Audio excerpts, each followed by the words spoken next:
మరి అబద్ధపు ఆరోపణలు చేసి ఏదో ఒక కేసు మీద ఆయన్ని ఇరికించి ఆయన లేని విషయంలో కూడా ఆయన దానికి సంబంధం లేకపోయినా కూడా ఆయన్ని ఇరికించి ఈరోజు ఏ విధంగా ఇబ్బంది పెడుతున్నారో మానసికంగానే. ఎందుకనంటే ఆయన క్రెడిబిలిటీ మనిషి, నీతి న్యాయం నిజాయితీ అలాగే ప్రతి ఒక్కటి కూడా స్పష్టంగా ఉండే వ్యక్తి నాన్నగారు ముస్తఫా గారు. 2 సార్లు ఎమ్మెల్యేగా చేశారు, 10 సంవత్సరాలు ఎమ్మెల్యేగా ఉన్నారు. నియోజకవర్గంలో ఆయనకంటూ ఒక గౌరవం ఉంది, ఆయనకంటూ ఒక మరి క్రెడిబిలిటీ ఉంది. అలాంటి వ్యక్తిని ఈ రోజు ఏది దేనికి సంబంధం లేకుండా ఆయన్ని ఇబ్బంది పెడుతున్నారు. ఎందుకనంటే పోలీసులు ప్రతిరోజు కూడా ఫ్యామిలీ మెంబర్స్ ని ఇబ్బంది పెట్టడం, వీళ్ళున్నారు వాళ్ళున్నారు, వీళ్ళ ఎవిడెన్స్ ఉంది ఆ ఎవిడెన్స్ ఉంది, వీళ్ళని తీసుకుని రండి వాళ్ళని తీసుకుని రండి, తీసుకెళ్లిన వాళ్ళు ఎక్కడున్నారో కూడా తెలియకుండా మేము ఇన్వెస్టిగేషన్ ఆఫీసరము మేము ఏమైనా చేయొచ్చు అని చెప్పి డీఎస్పీ గారు ఎవరిని ఎప్పుడు ఏ టైంలో ఇంటికి వస్తున్నారో తెలీదు, ఏ టైంలో ఇంటి కాలింగ్ బెల్ కొడుతున్నారో తెలీదు, దేనికోసం వస్తున్నారో తెలీదు. మరి మా ఇంటిని 30వ తారీఖున వచ్చి మరి ఏ విధమైన ఆర్డర్స్ లేకుండా ఏ విధమైన ఆర్డర్స్ తీసుకోకుండా అక్కడికక్కడే కూర్చొని నేను ఐఓని ఇన్వెస్టిగేషన్ ఆఫీసర్ని నేను ఏదైనా చేయొచ్చు ఆఫ్టర్ 6 ఎక్కడా కూడా ఏదైనా ఎవరైనా ఇల్ని సెర్చ్ చేయాలి అని అంటే కోర్టు ఆర్డర్స్ తీసుకొని రావాల్సిన ఆయన ఏది తీసుకొని రాకుండా మొత్తం కూడా మరి లా అండ్ ఆర్డర్ ప్రకారంగా పోకుండా ఆయన ఇష్ట ప్రకారంగా వచ్చి దాదాపుగా 10 గంటల వరకు ఇంటిని అలాగే ఉన్న ఇల్లులన్నీ సోదా చేసి మరి ఒక భయాందోళన క్రియేట్ చేశారు. అలాగే 31వ తారీఖున 1వ తారీఖున 2వ తారీఖున ప్రతి ఒక్క చోట కూడా మా సంబంధించిన చుట్టాలను గాని లేకపోతే ప్రతి ఒక్కరిని కూడా మరి భయాందోళన క్రియేట్ చేస్తున్నారు. ఎందుకు అసలు ఒక నేరం చేసిన వ్యక్తిని మీరు పట్టించుకోకుండా, నేరం చేయలేని వ్యక్తి దాన్ని ఖచ్చితంగా లా అండ్ ఆర్డర్ ఉంది, ఖచ్చితంగా కోర్టులు ఉన్నాయి, వాళ్ళు ఖచ్చితంగా చెప్తారు, ప్రతి ఒక్కటి కూడా జరిగింది దాని సిస్టమ్ ప్రకారంగా. మీరెందుకు అంత స్పెషల్ ఇంట్రెస్ట్ గా ఎందుకు ఈ విధంగా అంతమంది పోలీస్ వ్యవస్థను పెట్టి మీరు ఇక్కడ ఎందుకు అంత చుట్టూ తిరిగి చేస్తున్నారో అర్థం కావట్లేదు.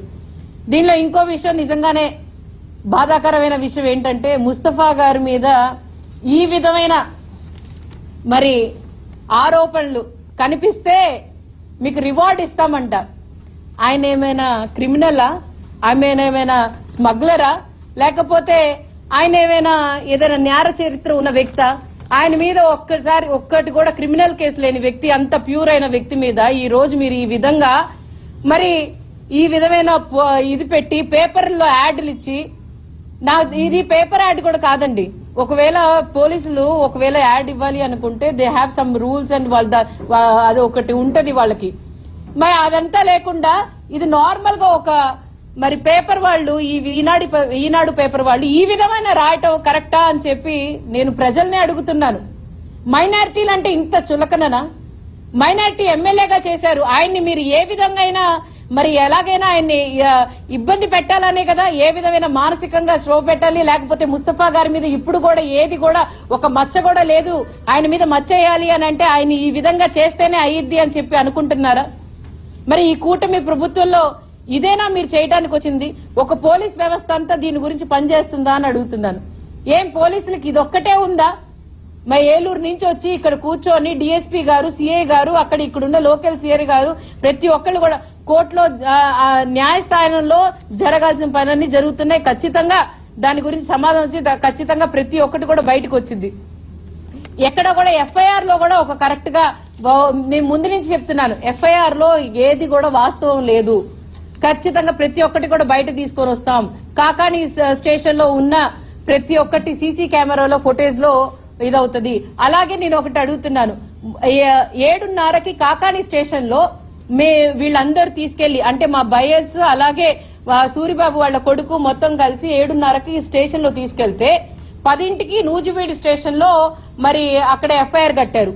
10ంటికి నూజివీడు స్టేషన్ లో సూరిబాబు అనే వ్యక్తి ఎఫ్ఐఆర్ కడితే 10ంటికి సూరిబాబు అనే వ్యక్తి కాకాని స్టేషన్ లో ఉన్నారు. ఖచ్చితంగా సీసీ కెమెరా తీస్తే అర్థమవుతుంది. మరి సూరిబాబు 10ంటికి అక్కడ కేసు ఎఫ్ఐఆర్ కడితే 10ంటికి ఈ వ్యక్తి ఇక్కడ ఎలా ఉన్నారు? ఒకసారి అందరూ ఆలోచన చేయండి. అలాగే 11:00కో 11:30కో మరి సీఏ గారు వచ్చారు. మరి ఎప్పుడు సూరిబాబు గారు అక్కడికి వెళ్లి కేసు కట్టి ఎప్పుడు 10ంటికి ఇక్కడికి వచ్చారు? ఒకసారి ఇవన్నీ ఖచ్చితంగా పరిశీలించాల్సిన అవసరం ఉంది. అలాగే ఈ ఆరోపణలు మీరు చేసినవి అన్ని నిజంగానే చాలా బాధగా ఉంది. మా నాన్నగారు ఎప్పుడు కూడా నిజంగానే ఆయన ఇలాంటి వ్యవహారాల్లో గాని ఇలాంటి విషయాలు ఒక చీమకు కూడా హాని చేయని వ్యక్తి. ఎవరైనా ఎక్కడైనా కూడా ఎవరైనా సార్ మమ్మల్ని పోలీసులు పట్టుకున్నారు సార్ హెల్మెట్ లేదు అని అంటే ఇంకా తిట్టి అరే హెల్మెట్ వాడాలిరా నువ్వు ఇదిగో ఇలాంటి ఇచ్చేయద్దు అని చెప్పిన వ్యక్తి. లేకపోతే ఎవరైనా సార్ మీ మీద ఇలా ఆరోపణ చేశారు సార్ మీరు మేమందరం స్పందిస్తామంటే వద్దొద్దు ఎందుకు వాళ్ళ బాణాలు వాళ్లే పోతారు దేవుడు చూసుకుంటారని చెప్పిన వ్యక్తి ఆయన మీద ఈ రోజు మీరు ఏమని ఆరోపణ చేస్తున్నారంటే కిడ్నాప్ అంటున్నారు లేకపోతే చంపేస్తారంట.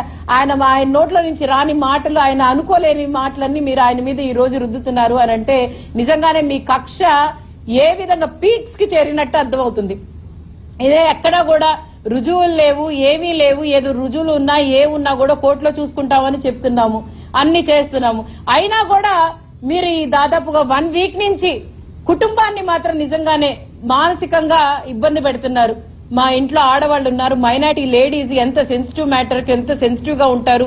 మీరు వచ్చి మీ ఇష్ట ప్రకారంగా ఎప్పుడంటే రాత్రి అర్ధరాత్రి 1వ తారీఖున రాత్రి అర్ధరాత్రి కూడా మీరు ఇంటికి వచ్చి తలుపులు కొట్టారు.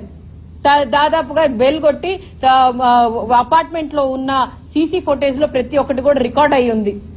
మరి ఇదంతా మీరు సిస్టమేటిక్ వే ప్రకారంగా చేస్తున్నారా, లా అండ్ ఆర్డర్ ప్రకారంగా చేస్తున్నారా, లేకపోతే మీ ఇష్ట ప్రకారంగా ఎవరు ఆర్డర్స్ తో చేస్తున్నారని చెప్పి మరి పోలీస్ వ్యవస్థను అడుగుతున్నాను. ఈ రోజు ఒకళ్ళు ఊడిగం కడుతున్నారు, ఒకళ్ళు చెప్పినట్టు నడుస్తున్నారు. రేపటి రోజు ప్రభుత్వం మారిద్ది. ప్రభుత్వం మారినప్పుడు మీ పరిస్థితి ఏంటో ఒక్కసారి మీరు ఆలోచన చేయండి. ఎందుకనంటే ఒకళ్ళకి న్యాయం అనేది న్యాయం లైక్ వ్యవస్థ మీద పోలీసుల మీద నమ్మకం ఉంటది.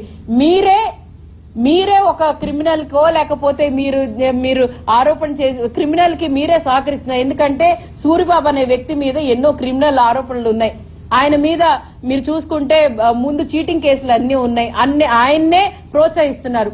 అలాగే మరి నూజివీడు కోర్టులో SC/ST కేసు అమలు కాదని చెప్పి అక్కడ చెప్పడం జరిగింది. దాన్ని రివర్స్ చేయడానికి మరి ఎందుకు అంత ఇంట్రెస్ట్ చూపిస్తున్నారో అర్థం కావట్లేదు. ఎక్కడా కూడా FIR లో సూరిబాబు గారిని గాని లేకపోతే వాళ్ళ అబ్బాయిని గాని ఎటువంటి ఇది తిట్టినట్టు చేసినట్టు ఏమీ లేవు. దాంట్లో క్లియర్ గా FIR లో ఉంది. మరి ఎందుకు ఈ విధమైన కేసులు పెట్టి చేసి ఇబ్బంది పెట్టాలనుకుంటున్నారో మరి కూటమి ప్రభుత్వానికి, అలాగే మైనార్టీలను ఇబ్బంది పెట్టడానికి, మైనార్టీల మీద మచ్చ తీసుకొని రావడానికి మరి ఎందుకు ఈ పేపర్ వాళ్ళు ఈ విధమైన రాతలు రాస్తున్నారో ఒక్కసారి మీ వ్యక్తిగతం మీదే వదిలేస్తున్నారని చెప్పి తెలియజేస్తున్నాను.